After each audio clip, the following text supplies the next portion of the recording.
ધોળકા હત્યાકાંડનો ભેદ ગણતરીના દિવસોમાં જ ઉકેલાઈ ગયો અને આરોપી આવી ગયો પોલીસ પકડમાં। અમદાવાદ ગ્રામ્ય એલસીબી અને ધોળકા ટાઉન પોલીસની સંયુક્ત કાર્યવાહીથી આ મોટી સફળતા હાથ લાગી છે। આપણે જણાવી દઈએ, ગત તારીખ 19 ઓક્ટોબર 2025ના રોજ ધોળકા ચીખલી તળાવ રોડ નજીક સ્મશાન પાસે બાવળની ઝાડીઓમાંથી નર્મદાબેન અદાભાઈ વાઘેલાનું મૃતદેહ મળતા ધોળકા ટાઉન પોલીસ મથકે ગુનાહિત મોતનો ગુનો દાખલ કરવામાં આવ્યો હતો। મેડિકલ રિપોર્ટ અનુસાર માથામાં ઈજા અને ગળું દબાવવાથી મોત થયું હોવાનું બહાર આવ્યું છે। ઘટનાની ગંભીરતાને ધ્યાનમાં રાખી અમદાવાદ ગ્રામ્ય પોલીસ અધિક્ષક ઓમ પ્રકાશ જાટના માર્ગદર્શન હેઠળ ધોળકા ડિવિઝન, એલસીબી, એસઓજી અને ધોળકા ટાઉન પોલીસની ટીમો કાર્યરત થઈ હતી।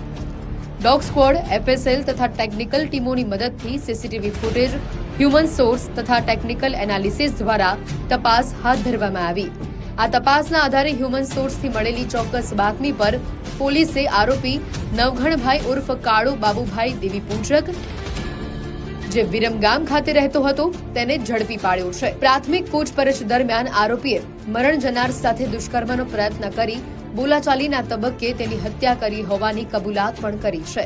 પોલીસે ગુનાનો ભેદ ગણતરીના દિવસોમાં જ ઉકેલી આરોપીને ઝડપીને આગળની કાયદેસરની કાર્યવાહી હાથ ધરી છે। 19/10/2025ના રોજ ધોળકાના ચીખલી તળાવ પાસે તળાવ રોડ ઉપર ની જે સ્મશાન છે ત્યાં મરણ જનાર જે વિક્ટીમ છે એમની મરણ ગયેલ હાલતમાં બોડી મળી આવેલી હતી। તે બાબતે ધોળકા પોલીસ ટાઉનમાં અમોત દાખલ કરવામાં આવી અને પીએમ જે ફોરેન્સિક પીએમ કરાવવામાં આવ્યું એમાં મૃત્યુનું કારણ ગંભીર ઈજા અને ગળું દબાવવાથી થયેલાનું જણાવવામાં આવેલું હતું અને તે પશ્ચાત ધોળકા ટાઉનમાં 103 મુજબ ગુનો દાખલ કરવામાં આવ્યો।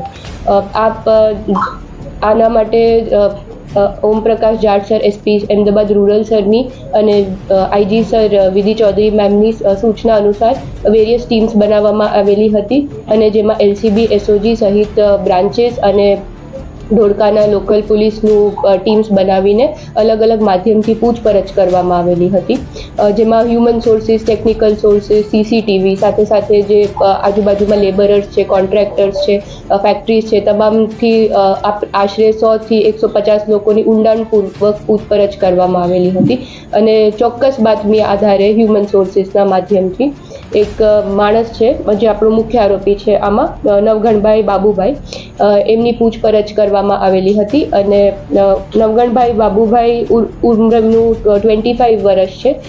એ હાલ અત્યારે ચીખલી તળાવ પાસે રહે છે અને મૂળ વિરમગામના છે અને છૂટક મજૂરી તથા કડિયા કામનું કામ કરે છે। તો એમની જ્યારે પૂછપરછ કરવામાં આવી ત્યારે એ ભાંગી પડેલા અને એમને ગુનો કરવામાં કબૂલ કર્યું હતું। એમને આરોપીએ જે વિક્ટીમ છે એમની સાથે અગાઉ વાતચીત કરેલી હતી અને એમને શારીરિક અડપલા કરવાના નામથી જ્યારે વિક્ટીમે ના પાડી તો એમને ધક્કો મારીને એમને માથામાં ઈજા થઈ અને ગળે ટૂંપો મારીને એમની મૃત્યુ નિપજાવી હતી। તો આ રીતનો આખો બનાવ છે અને આમાં અલગ અલગ માધ્યમથી આખા અમદાવાદ ગ્રામ્યની ટીમોએ સહિત મહેનત કરીને આરોપીને અટક કરેલ છે અને વધુ તપાસ પર ચાલુ છે। મૃતક અને આરોપી વચ્ચે શું સંબંધ હતો? કેવી રીતના મળ્યા હતા? કે કોઈ પ્રેમ સંબંધ હતો કે કેવી રીતના બોલાવી હતી ના ઘટના બની? મૃતક અને જે આરોપી છે અગાઉ એ પરિચિત હતા એકબીજાને અને એકબીજાને ઓળખતા હતા, બટ જ્યારે મૃતક જે છે એમને ના પાડેલી હતી આરોપીને, ત્યારે આરોપી ગુસ્સામાં આવીને એમને ધક્કો મારી દીધો। તો પછી આરોપી ક્યાં જતો રહ્યો હતો? નાખું કેવી રીતના? જે આરોપી હતો એ પછી અમદાવાદ બાજુ જતા રહેલા હતા અને ત્યાં 1-2 દિવસ છૂટક મજૂરી કામ અને કડિયા કામની શોધમાં હતા અને અમદાવાદમાં રહેલા હતા।